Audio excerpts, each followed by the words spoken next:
Commerce help centre में आपका स्वागत है। आज हम क्या करेंगे, आज फिर से class 12th macro economics national income and related aggregates chapter का आगे करेंगे। लेकिन अभी तक हम क्या कर रहे थे, अभी तक हम न्यूमेरिकल्स नहीं करके थ्योरी कर रहे थे, कुछ 1 मार्कर, कुछ 3 मार्कर, कुछ डिस्टिंक्शंस।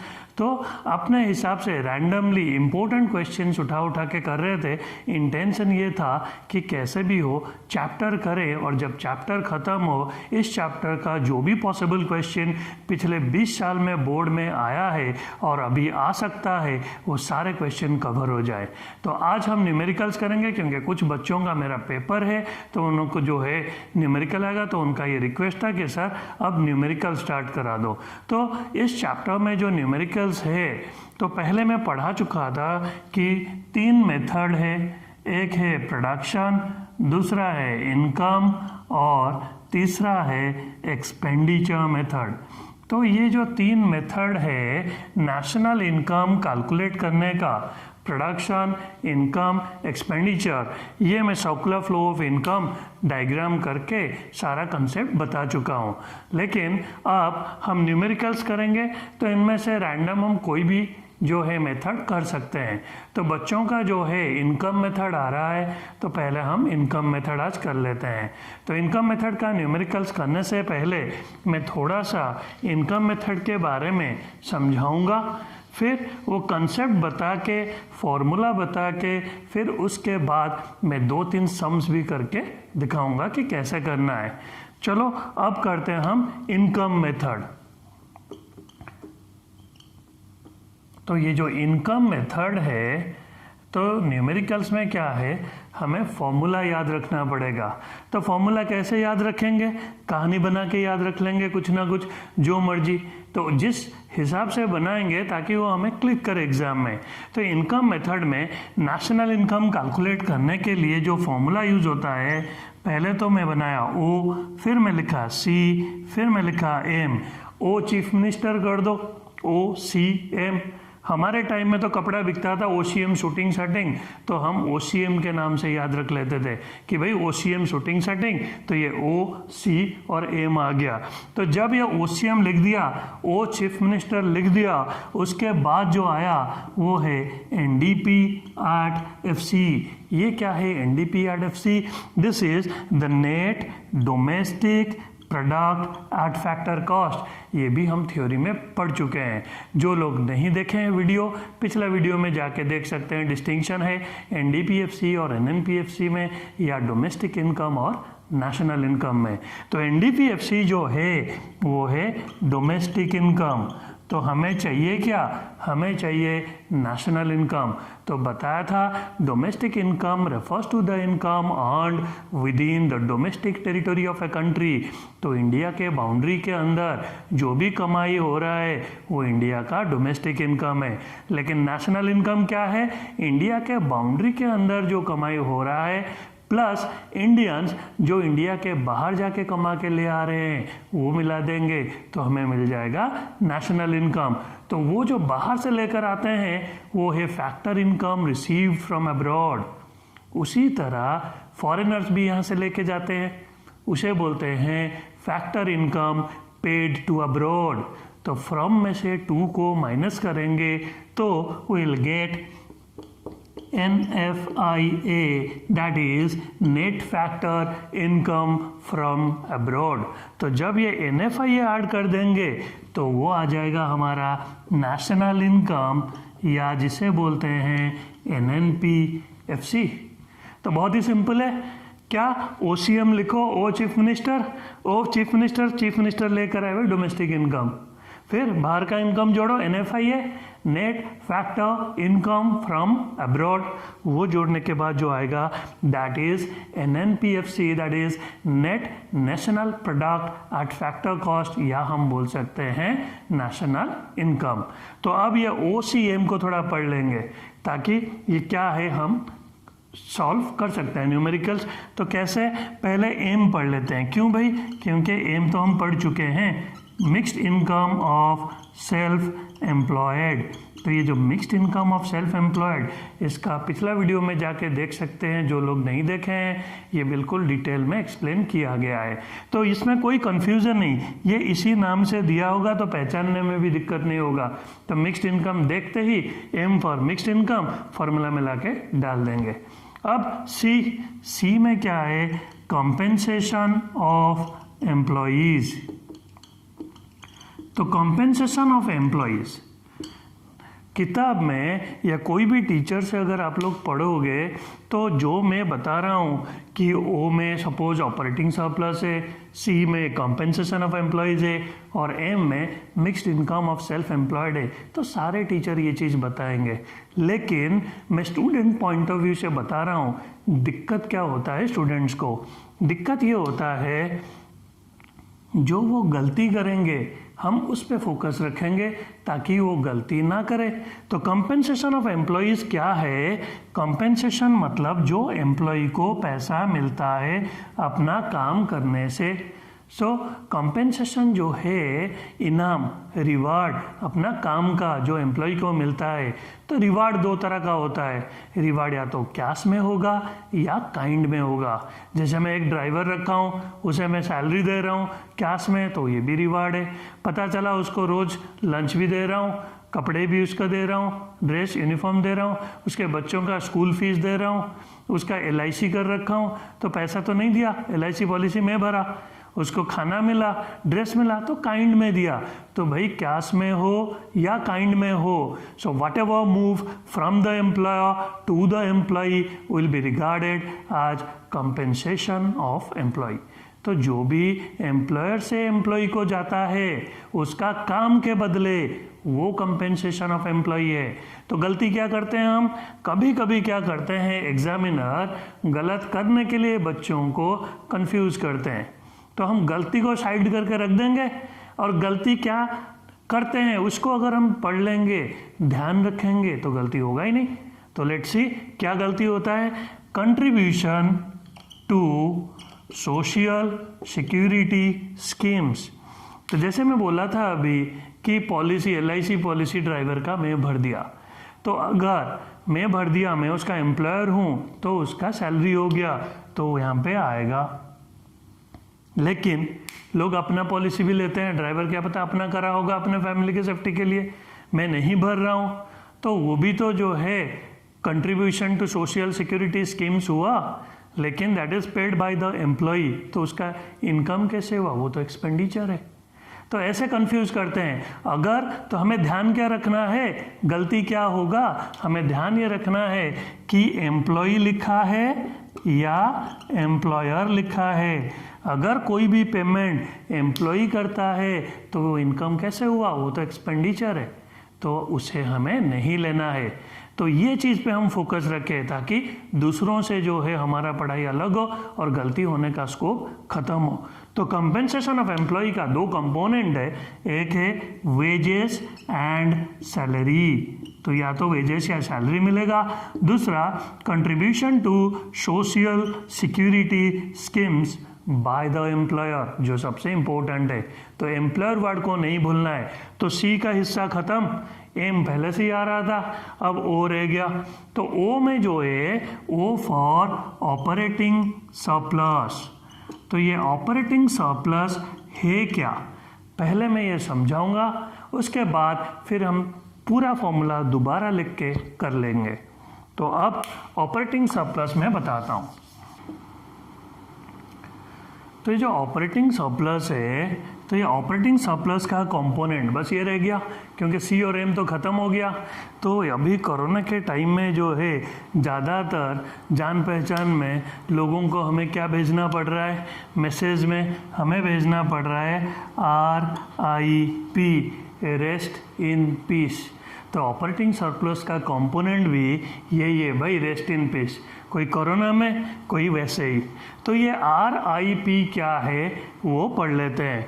यहाँ पर R में जो है आता है रेंट, I में जो है आता है इंटरेस्ट और P में जो आता है वो है प्रॉफिट। तो ये जो कंपोनेंट है ऑपरेटिंग सरप्लस का, जो जनरल कंपोनेंट हर न्यूमेरिकल्स में मिलेगा, that is RIP, rest in peace, और we can say rent, interest and profit. किसी से अगर ज़्यादा प्यार है भाई डबल R लगा दो। भाई गुड को अगर और ज़्यादा बोलोगे तो क्या बोलोगे? Very good. तो भाई डबल R, लेकिन ये R में क्या है? वो है रॉयल्टी। ये कभी कभार मिलता है, क्योंकि ज़्यादा प्यार किसी से नहीं है, रेस्ट इन पीस से ही काम चल जाता है। तो ऑपरेटिंग सरप्लस का जो कंपोनेंट है, रॉयल्टी, रेंट, इंटरेस्ट, प्रॉफिट, ये सब दिया होगा। सपोज ये 100 दिया है, ये 50, ये 100 और ये 50, तो सबको प्लस कर देंगे तो ये आया 300। ये लिख दिए ऑपरेटिंग सरप्लस। तो बहुत ही सिंपल सम है। तो ऑपरेटिंग सरप्लस के बारे में थोड़ा और पढ़ लेते हैं, 2 लाइन थ्योरी का। ये तो न्यूमेरिकल्स में इतना ही बहुत है, रेस्ट इन पीस में ही पूरा मार्क्स दे देंगे टीचर पीसफुली। अब ऑपरेटिंग सरप्लस का जो थ्योरेटिकल एस्पेक्ट पढ़ लेते हैं। ये होता है income from property and entrepreneurship.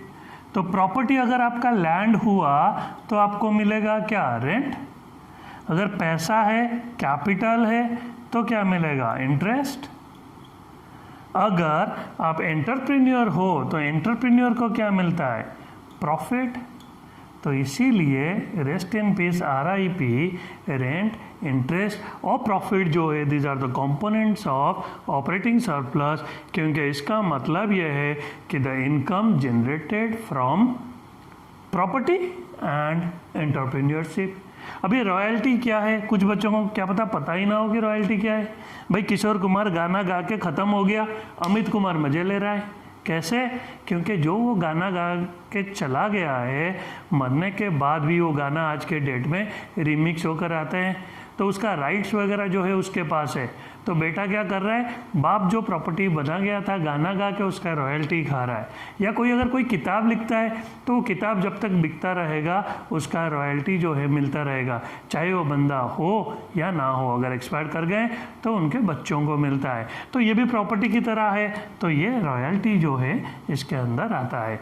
तो अब हम ऑपरेटिंग सरप्लस भी थोड़ा ठीक से समझ लिए, कंपेंसेशन ऑफ एम्प्लॉय भी समझ लिए। अब इनकम मेथड ख़त्म हो गया। तो इनकम मेथड में जो है ऑपरेटिंग सरप्लस लिखेंगे, टोटल कर देंगे। हमें तो पता है भाई RIP, ये सबको प्लस करके यहाँ पे लिख दिए। C for compensation of employees, तो ये तो पता है, वेजेस एंड सैलरी देखेंगे तो वेजेस एंड सैलरी ले लिए। फिर contribution to social security schemes, लेकिन ध्यान क्या रखना है? Made by the employer, employee नहीं लेना है क्योंकि वो गलत हो जाएगा। तो ये आ गया टोटल करके इधर। फिर तीसरा क्या था भाई? Mixed income of self employed. तो ये जो था mixed income of self employed, वो लिखने के बाद हमें जो मिला दैट इज डोमेस्टिक इनकम, जिसे NDPFC बोलते हैं। हम इसमें क्या करेंगे? ऐड NFIA टू इट और will get national income, that is NNP at FC। तो इनकम मेथड ख़त्म हो गया। इतना तो हर कोई पढ़ाता है। तो फिर डिफरेंस क्या है? क्योंकि इतना पढ़ा के छोड़ देंगे तो बच्चे परेशान होंगे, परेशान होके क्वेश्चन करके गलत करेंगे, गलत कर करके सीखेंगे सर को पूछ के। तो मुझे तो आके पूछ नहीं सकते, मैं काम यहीं ख़त्म करता हूँ। मैं तुम्हें बताता हूँ तुम गलती और क्या कर सकते हो। भाई जो प्रॉफिट कंपोनेंट था RIP में, प्रॉफिट भगवान है। जैसे भगवान का कई नाम है, राम, श्याम, हरि, गोपाल, तो उसी तरह प्रॉफिट का भी कई नाम है। तो अगर हम सारे नाम को जान जाएंगे तो जब वो दूसरे नाम से देंगे हम सब जगह माथा टेकेंगे, भाई ये भी भगवान, ये भी भगवान, ये भी। तो यही दिक्कत है। तो नाम पहचानो फिर। तो प्रॉफिट को जो है अनडिस्ट्रीब्यूटेड प्रॉफिट बोलते हैं। तो देखते ही ये टर्म वही माथा टेक देना भाई, ये आ जाएगा ऑपरेटिंग सरप्लस में। दूसरा, कॉर्पोरेट प्रॉफिट टैक्स, क्योंकि कॉर्पोरेट मतलब कंपनी, प्रॉफिट में से वो टैक्स देता है, तो जो कॉर्पोरेट प्रॉफिट टैक्स दिया होगा वो भी प्रॉफिट का एक हिस्सा है, वो भी एक प्रॉफिट का कंपोनेंट है। तो यहाँ भी माथा टेकना है। तीसरा डिविडेंड, ये मैं पढ़ा चुका हूँ अच्छे से। तो डिविडेंड क्या है? It is that part of the corporate profit which is distributed among the share holders according to the number of shares held by them. तो डिविडेंड भी प्रॉफिट का हिस्सा ही तो हुआ, जो शेयर होल्डर में बटा है उनका शेयर के नंबर के हिसाब से। तो डिविडेंड भी प्रॉफिट का एक हिस्सा है। और फाइनली जो प्रॉफिट है, सब जगह प्रॉफिट नहीं बोल सकते, सब जगह पैसा मुंह खोल के नहीं मांग सकते, थोड़ा बहुत शर्म तो है ही। तो उसी तरह गवर्नमेंट जब कमाता है, जैसे कि या चैरिटेबल इंस्टीट्यूशन, हॉस्पिटल हो गया, मैक्स हॉस्पिटल जाओगे भाई कोरोना में, तो बस आरती उतार के 12 लाख लेके छोड़ देंगे। तो यही दिक्कत है, तो देना तो पड़ेगा। लेकिन वो क्या कर रहे हैं, किस बात का ले रहे हैं? दवाई तो है नहीं भाई, सर्विस दे रहे हैं, तुम्हें अच्छा सर्विस देंगे, नर्स आएंगे, अच्छे से खाना खिलाएंगे तुम्हें स्पेशल। तो वही चीज़ है भाई। तो वो जो कमाते हैं वो प्रॉफिट नहीं बोलते, क्यों? बुरा लगता है, गंदा लगता है, तो सरप्लस बोलते हैं। उसी तरह गवर्नमेंट भी सर्व करने के लिए है, तो वो प्रॉफिट को बोलेगा surplus, surplus of public sector undertaking. तो सरप्लस भी तो प्रॉफिट ही हुआ। तो भगवान की तरह प्रॉफिट जो है अलग अलग शक्ल में, अलग अलग रूप में आएगा। जब भी आएगा सब जगह माथा टेकना है, ये सबको जोड़ना है, चारों को जोड़ो, you will get the profit. तो बस यही गलती कर सकते हो, क्योंकि अगर भगवान को नहीं पहचान पाए तो फिर आजकल तो सारे ही बदतमीजी कर दोगे। तो हमारा इनकम मेथड खत्म हुआ। अभी 1-2 न्यूमेरिकल्स भी कर लेता हूँ, न्यूमेरिकल्स क्वेश्चन लिख के, ताकि तुम लोग जब करो तुम्हें कॉन्फिडेंस भी आए।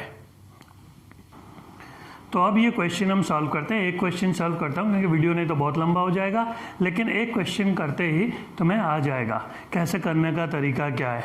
भाई पहले तो ये क्वेश्चन लिखा हुआ है, तो ये जो क्वेश्चन है, wages, rent, interest, dividend, mix income, undistributed profit, social security schemes by the employee, corporate profit tax and NFI है, ये सारा गिवन है। तो आप जूम करके देख सकते हो। तो अब मैं तुम्हें बताता हूँ, जब सम को तुम अप्रोच करोगे तो कैसे करोगे। भाई पहला चीज़, ओ चीफ मिनिस्टर तो लिखूंगा ही, OCM, इतना लिखते ही मेरा जो है NDPFC आ गया, डोमेस्टिक इनकम आ गया। अब पहले निकाल देते हैं NDPFC। अब एम में क्या है, मैं बोला था एम तो लिखा होगा सीधा सीधा, ये आ गया जी mixed income of self employed. तो ये mixed income of self employed जो है वो आ गया 400। आप लोग पूरा लिखना, मैं जगह के हिसाब से लिख रहा हूँ। अब सी में क्या बताया था, compensation of employee, whatever move from the employer to the employee, जो भी एम्प्लॉयर एम्प्लॉय को दे रहा है, इस पे फोकस रखना है। क्यों अभी गलती होगा, देखो इसमें क्या है, यहाँ पर वेजेस दिया है, वेजेस एम्प्लॉयर दिया एम्प्लॉय को, तो मैं यहाँ पे लिख दिया वेजेस। कितना वेजेस, वेजेस है 10,000, तो मैं कॉम्पेंसेशन ऑफ एम्प्लॉय 10,000 लिख लिया। और दूसरा चीज़ बताया था, contribution made to social security schemes, लेकिन इसमें मैं बोला था बच्चे गलत करेंगे, तो इसलिए मैं जानबूझ के दिया हूँ। देखो contribution made to social security schemes, क्यों गलत करेंगे, क्योंकि मैं यहाँ पे एम्प्लॉय लिख दिया। तो एम्प्लॉय लिखने से नहीं जाएगा, वो भाई खुद का पॉलिसी खुद लिया, तो वो तो एक्सपेंडिचर है, वो इनकम थोड़ी है, तो ये नहीं आया। तो ये गलती बच्चे करते हैं, तो इसलिए जानबूझ के ये लिया गया था, ताकि तुम लोग ऐसे फोकस में रह के करो। तो अब क्या क्या हो गया, ये ख़त्म, अब हमारा ये ख़त्म और ये ख़त्म हो गया। तो हमारा ओ बच गया। ओ क्या है भाई, रेस्ट इन पीस। चलो भाई रेस्ट इन पीस ढूंढते हैं, क्या है, RIP। तो आर में क्या था, रेंट, ये मिल गया हमें रेंट। रेंट कितना था भाई, रेंट था 5,000। आई फॉर इंटरेस्ट, ये मिल गया सीधा सीधा इंटरेस्ट। इंटरेस्ट कितना है, 400। अब पी चाहिए प्रॉफिट। अब वही भगवान वाला कहानी जो सुनाया था, माथा टेकने वाले, यहाँ पर ये देखो शकल बना के आ रखा है डिविडेंड, तो ये प्रॉफिट का हिस्सा है। दोबारा फिर शकल बना के आए हुए हैं अनडिस्ट्रीब्यूटेड प्रॉफिट, तो ये भी प्रॉफिट है। फिर तीसरा कॉर्पोरेट प्रॉफिट टैक्स, जो हम पढ़े थे 4, उसमें से हमें मिल गया 3, तो ये तीनों के तीनों प्रॉफिट के अंदर आ जाएंगे। तो डिविडेंड कितना है, डिविडेंड है 3000, और अनडिस्ट्रीब्यूटेड प्रॉफिट कितना है 200, और कॉर्पोरेट प्रॉफिट टैक्स कितना है 400। तो ये सबको प्लस कर देते हैं, 3000 plus 200 3200 plus 400, that comes to 3600। So the total is 4 plus 5 9000, तो जब ये प्लस करे तो आ गया 19,400.